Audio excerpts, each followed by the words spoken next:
Hey lovely people, welcome to Internet Storytime with C. I am so glad you're here.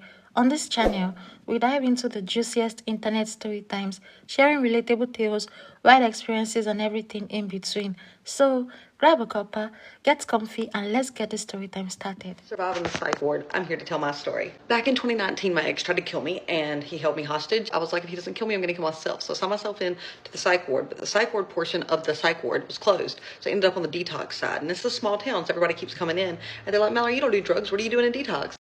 I'm in the psych ward, but it's closed down right now. So I got a group, just don't do drugs is essentially what the group's about. And I'm like, I don't do drugs. So is there like a group for the crazies? And they're like, okay, so you do your mental health medication and y'all don't do drugs. And they're like, well, why does she get to do drugs and I don't? I sat at the table and I started colored the best color sheets of my life. Because I had 12 hours a day to just sit there and color. Also, they take your strings random. My sweatpants and my shoes couldn't have shoelaces, and they cut the underwire out of my bra.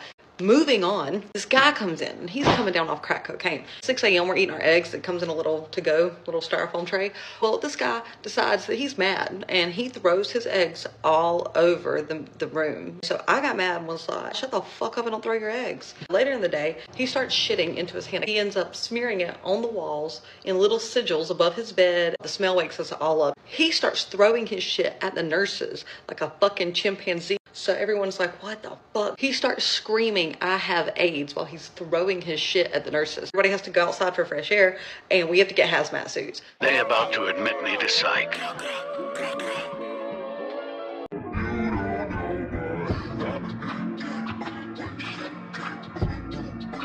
Hey, did I ever tell you about the time that I went to a mental hospital because I wanted to unsubscribe from life, but I felt the most sane I've ever felt when I was there? Let's talk about it. So I thought I was going to be with other people that wanted to unsubscribe from life, not people that have actually lost their minds. Boy, was I wrong. I'm going to tell you all about the most crazy / frustrating girl that was there. So she was sitting at a table. We were in the day room. We were trying to watch a movie, and she was sitting there like rocking and talking to herself. She's like, I'm not going to do it. I'm not going to do it. Okay, I'll do it. And she goes and turns the TV off. And we're like, why'd you turn the TV off? And she's like, they told me to. And we're like, okay, well, they said go turn the TV back on, so turn the TV back on. And then she just ended up leaving. I was like, well, thank God we can watch, Finding Nemo or whatever was on the TV. She comes back and she's wearing my clothes. She went into my room, put on my clothes, and came out in the hallway. I almost lost it. She was dancing in my clothes in the hallway. There was also a guy named Francisco who watched me sleep. I would take naps during the day, and I couldn't close the door all the way because you're not allowed to, so I'd crack the door like this, and this man would literally be like this. And I'd be like, fuck off, Francisco. And he'd be like, okay. I don't know if he was like protecting me or being weird. I have no idea. He was a nice guy. He was off though. There was a guy that I saw briefly. I probably said 2 words to him because he got mad about not getting a nicotine patch, and he punched an old man. A very old man for no reason. He walked past him and he's like, y'all aren't taking me seriously. Punched an old man because there's like a geriatric center on the same floor. Yeah, that man was out cold and had to be taken away on a stretcher. The other guy got fucked up. I have a couple more stories. Y'all want to hear them?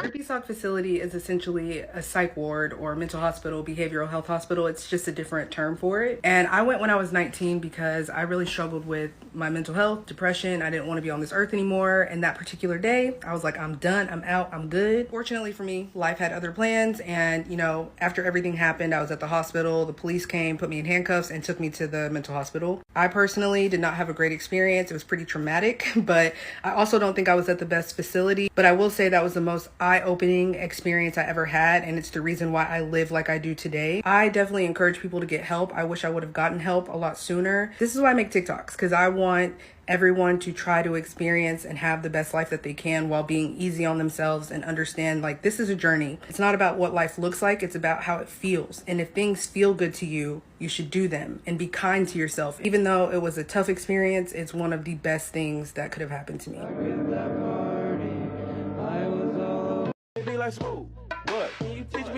One time I almost died in the psych ward. I see a lot of people like, oh my god, Grippy stopped vacation, lol, like, huh. When in reality that shit is actually very sad and very traumatizing. I went to a residential facility for 9 months when I was 13.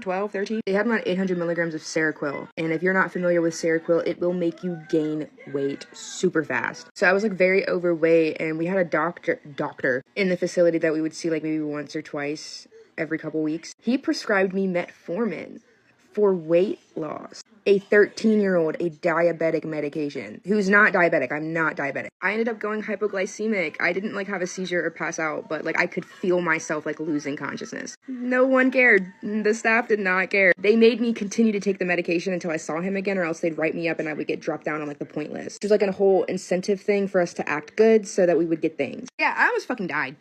Anti-suffocation bed sheets, fucking mint. Anti-leak curtains, fucking mint. Windows that physically cannot open, fucking mint. TVs locked in by screws, fucking mint. Gap in the bathroom door so they can watch you shower, fucking mint. Everything is sloped so you don't hang yourself, fucking mint. Plastic mirror, fucking mint. Emergency call buttons, fucking mint. Tiny charging cords, fucking mint. At night, the nurses come in and shine a torch on your face every hour, fucking mint. Locks that open from either side, fucking mint. Please send me help.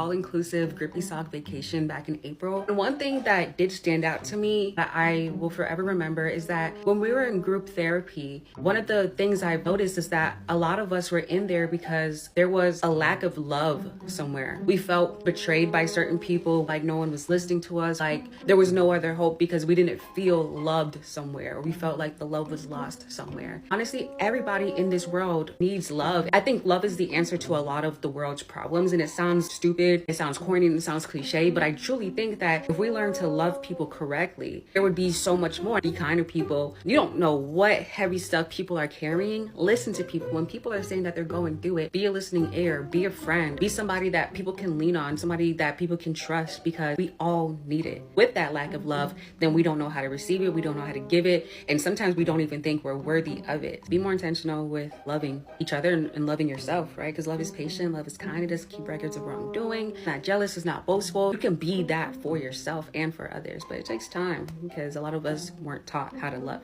Does that make sense? Okay, love you, bye.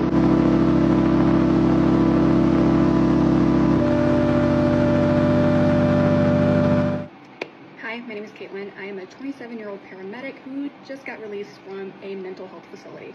So I'm going to tell you all about it. So I was in a really shitty spot. I was very depressed. And then I found myself being admitted to a mental health facility. So I hated it.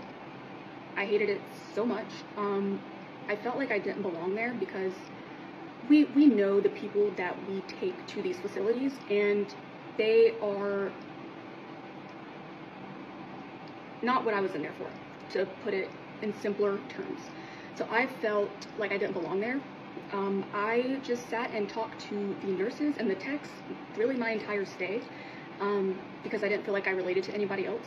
I did help other people there because they asked me questions. I was able to answer them for them because I did have this medical knowledge. But the time I spent in there, I spent it trying to diagnose other people, and when I should have been looking inwards and figuring out why I'm there. So they did group therapies throughout the day. I attended all of them. It was optional. You didn't have to go, but I'm like, if I'm going to be in here, I might as well like put my 110% into this.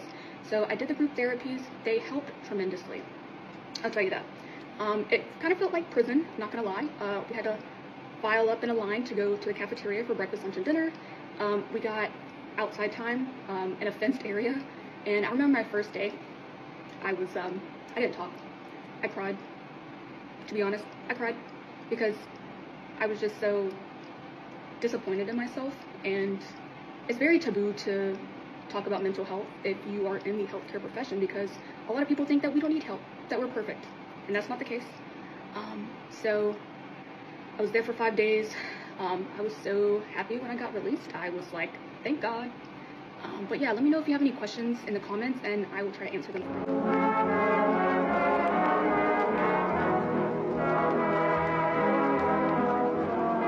And that's all, guys. Thank you all for watching. Don't forget to like, share, and hit the subscribe button for more juicy stories.